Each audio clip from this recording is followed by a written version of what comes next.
Hey people, welcome back to this Texas Garden channel. Now we're gonna start talking about our trees, and this time I want to talk about our Meyer Lemons.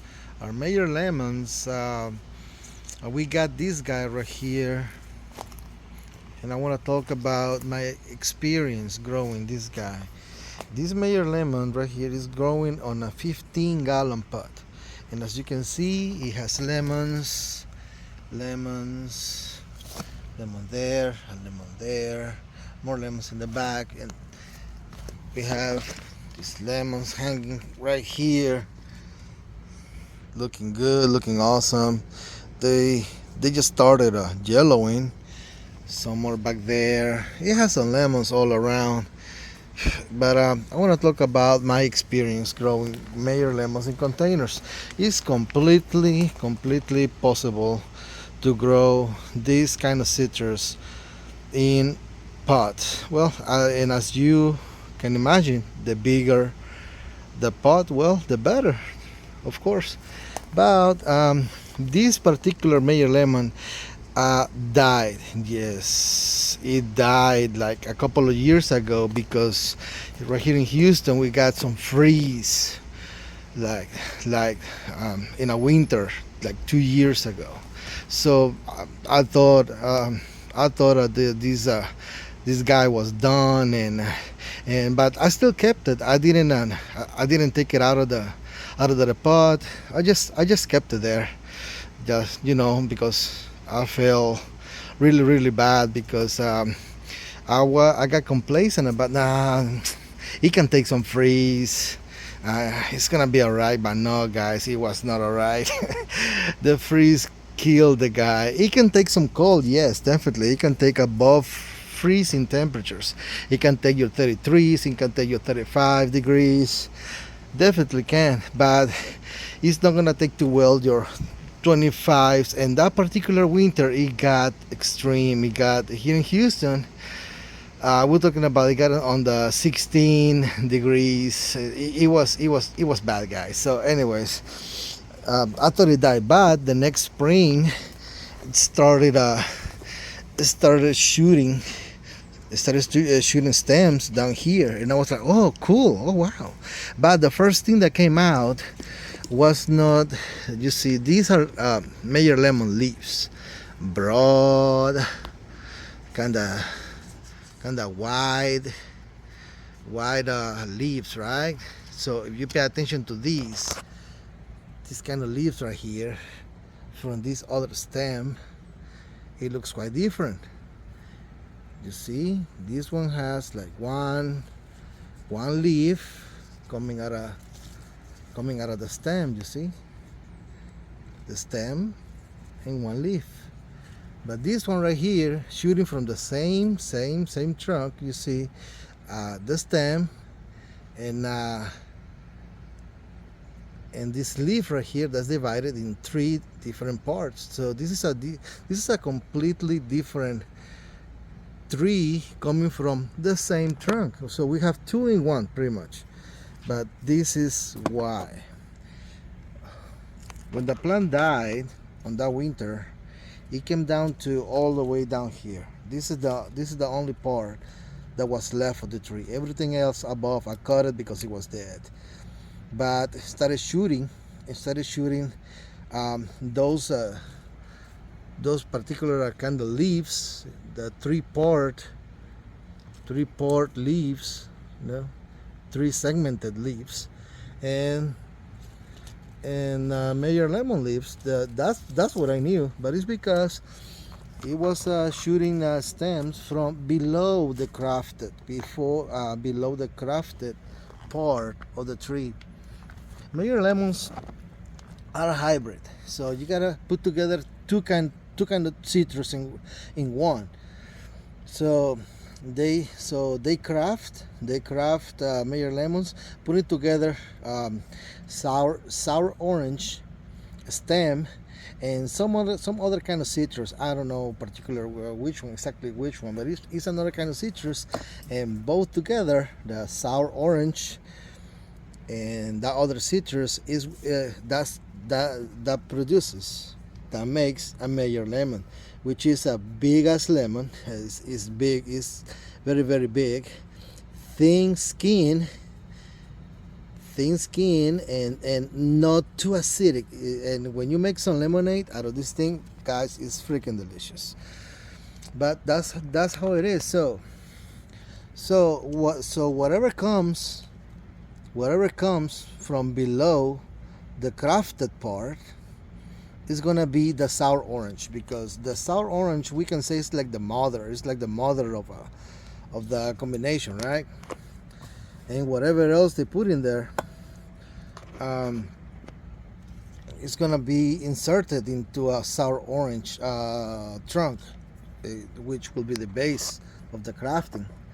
So that's what it is. But now, this Meyer lemon, when the temperatures were really really high this summer, and the temperatures are like in the 95s, 100s, you are not going to see too much growth. You're not going to see. You're going to see a lot of greening, a lot of foliage growing. Your Meyer lemon is going to look really good on spring and fall. But we're not on fall yet, but the temperatures went down a little bit. So the hotter right now we are on the 85 degrees, and it started greening again. You see, we got even more new shoots. These shoots are very tender.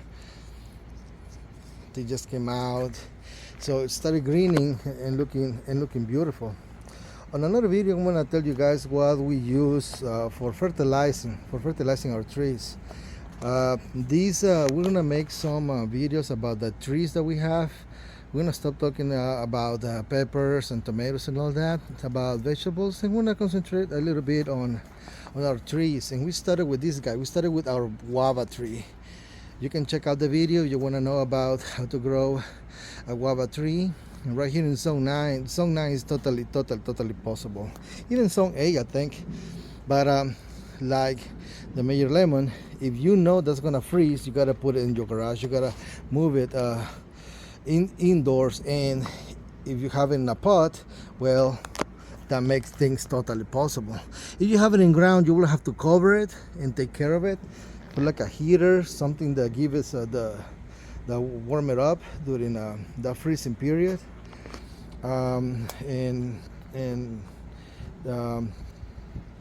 for the tree to survive the winter or that freezing period. But what we do is that we put our stuff, all the trees that we know that are not gonna take freezing temperatures, we move into the garage.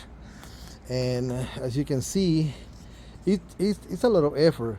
Yeah, that means it's quite some work to move some other trees in the garage. The garage looks like a jungle, but it's totally worth it.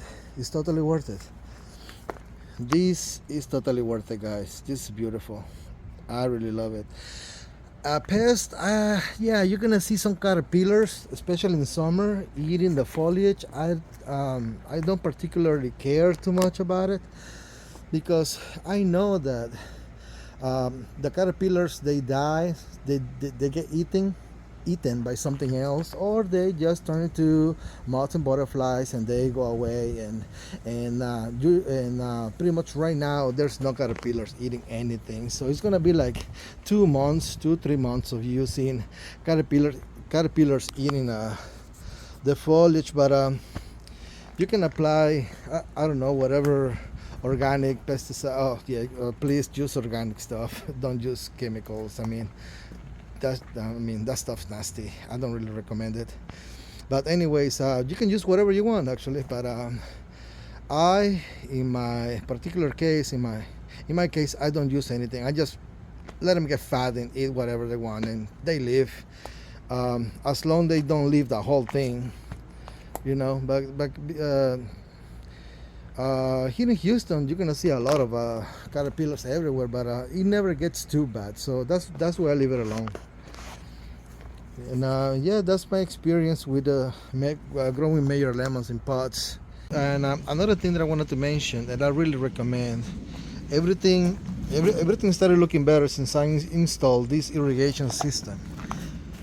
This irrigation system, guys, it made a lot of difference, and because I was tired of spending like 2 hours watering everything with a hose manually, and I was like, hey, right after coming from work, so that, let me tell you guys, an irrigation system, your trees will be happy, and you will be happier. Believe me, after not spending so much time and energy after coming from work and taking care of your plants.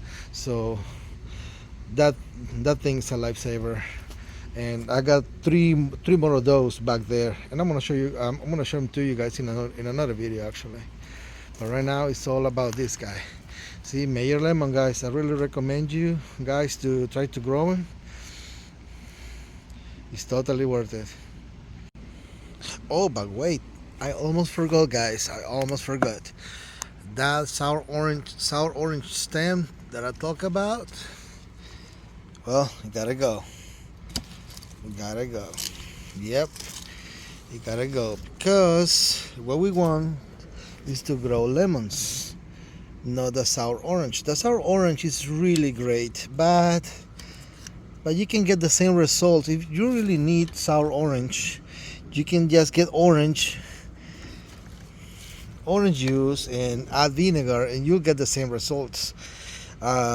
Pretty much you just use it, you use sour orange juice for marinating, but as I said, you can get the same results if you just combine regular orange juice with vinegar or even some lemon juice. But this stem right here, this the sour orange part is very different. As you can see, again, it's very different from the lemon part. From the same plant, it's just sucking a lot of energy out of the lemon. So you don't need that. You need all the energy to go to the lemons that you want to grow, to these, for those beauties right there, down there. That's what you want. You want more of that, less of this. That's what you want. Yeah, guys, whatever that comes from below the grafting part and it looks different, cut it. Want to know a good juice that I found for these freaking sour orange stems? Well, I have one right here. This was the first sour orange stem that grew out of that lemon 2 years ago, and still right there, guarding, because those spikes are freaking nasty. Those spikes are nasty, guys. But as it is right now, it's guarding my avocado tree from that dog that I have from Moa, because Moa, like I call her in many videos, she's the destroyer of raised beds and pots. She loves digging in my pots, and she can destroy whatever I have in there. And believe me, I don't know what to do if she destroys my avocados. I don't know what to do with the dog. I'm just kidding. I love her, but it's a pain in the ass. If you see her digging in destroying what you're trying to grow. But going back to these sour orange stems, I use them as barriers. As barriers, because once Moa sees this, she totally leaves my pots alone. She totally leaves them alone, because these spikes are nasty, guys. You don't want to get stung by this thing. These things are hard and super sharp. You don't want to get stung by those things. Just a little tip.